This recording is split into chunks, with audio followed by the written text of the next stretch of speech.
first of all, can you please tell us about since when did you start wanting to become a government official? Yeah, I mean, there were a couple things, I think, along the way that kind of helped inspire me to this. One was as a child, I did a trip to the Capitol, and I'd never been to the Capitol before, but I remember going as a student and sitting in the gallery and looking down and kind of seeing what was going on, which really helped open my eyes up to it. But that was followed in college, later in college, where I did an internship for an elected official. And that was the first time I really understood how it worked. And I realized that so much of what happens is not the partisan bickering that you see on TV, but it's actually helping people. We would have constituents who would have a time of need, or they'd have a problem or an issue. And they would come in and we would try and help solve their problem. We would try and help fix whatever they were going through and make their life better. And so that's the first time I really connected the dots between what people see as politics and what I see as public service. And so as a result, we've really tried hard in my time in office. We've actually financially supported classes that wanted to take trips to the Capitol to make sure that they get a chance to really engage with student groups.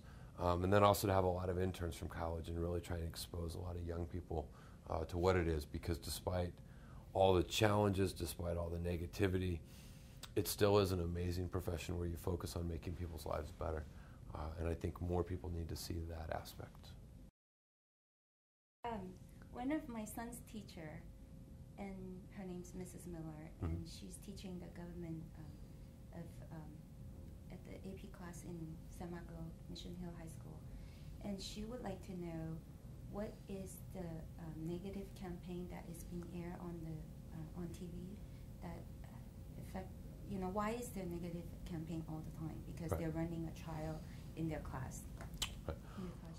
Well, elections are ultimately a choice. It's a choice between two different people and two kind of competing views. And so to the extent an advertisement is highlighting this is the difference, I don't really consider that a negative ad. In the presidential race, President Obama has said he wants the Bush tax cuts for the wealthy to expire. So he thinks that they should pay more taxes. Governor Romney has said he wants to cut taxes on the wealthy from what they currently pay to a lower amount. That's a difference. And so highlighting that difference, I think, gives people a clear choice. Unfortunately, what you see is a lot of ads that are manipulating facts, that are twisting facts, that are distorting things.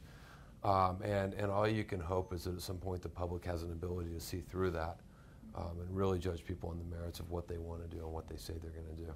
I'll tell you, negative campaigning has been a part of politics since the Athenians started democracy thousands of years ago. Alexander Hamilton was a Federalist. The Anti-Federalist actually hired a woman to go and say that they had had some inappropriate relationship to try and get him. William Wilberforce was a British member of Parliament who helped end the slave trade in Great Britain 100 years before we did it in America. And there were flyers distributed throughout Great Britain that said that he beat his wife. The only problem was he was not married. And so he didn't have a wife. He didn't beat anyone. And so I tell you that to just say that there's always been an element of politics that is nasty and rough and tough. We would like to see less of it, but I have faith that the public has an ability to see through that and really try and elect who the best person is.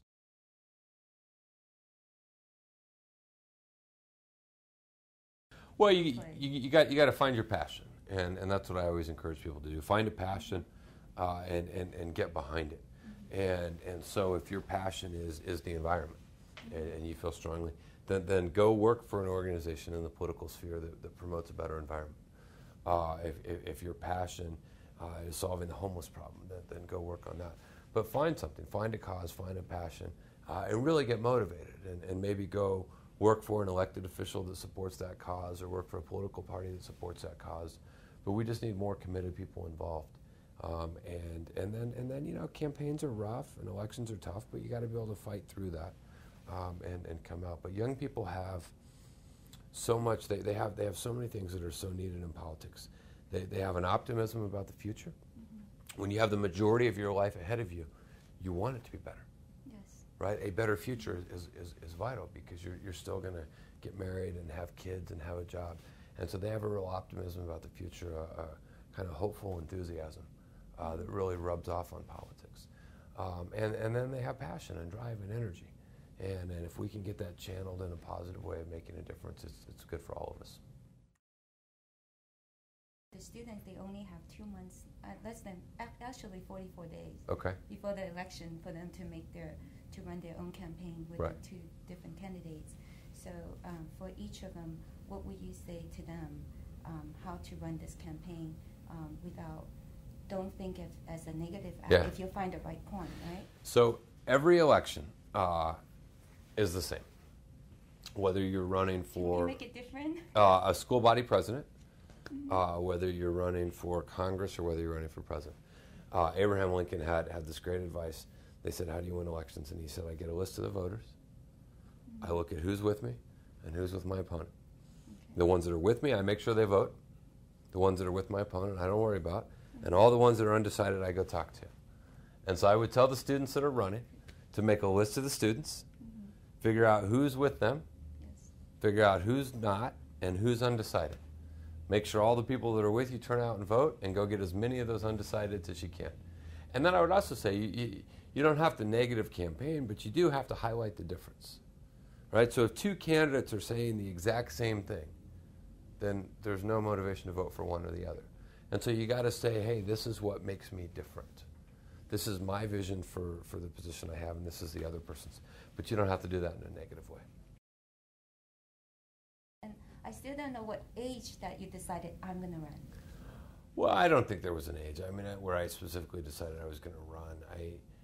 Yeah. I mean, well, clearly when I announced, I knew I was going to run. But I think what connected it for me was the connection between public service and public office, and the fact that being in public office is public service.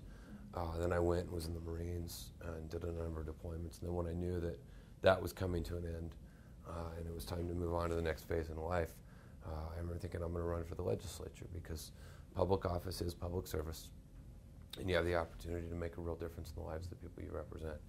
And that was, that was what I wanted to do. And so I ran for the legislature at a young age and was successful and won, and have really enjoyed immensely my last 4 years, and look back fondly on a lot of really good things that we were able to get done. That's awesome. Yeah, it's been great.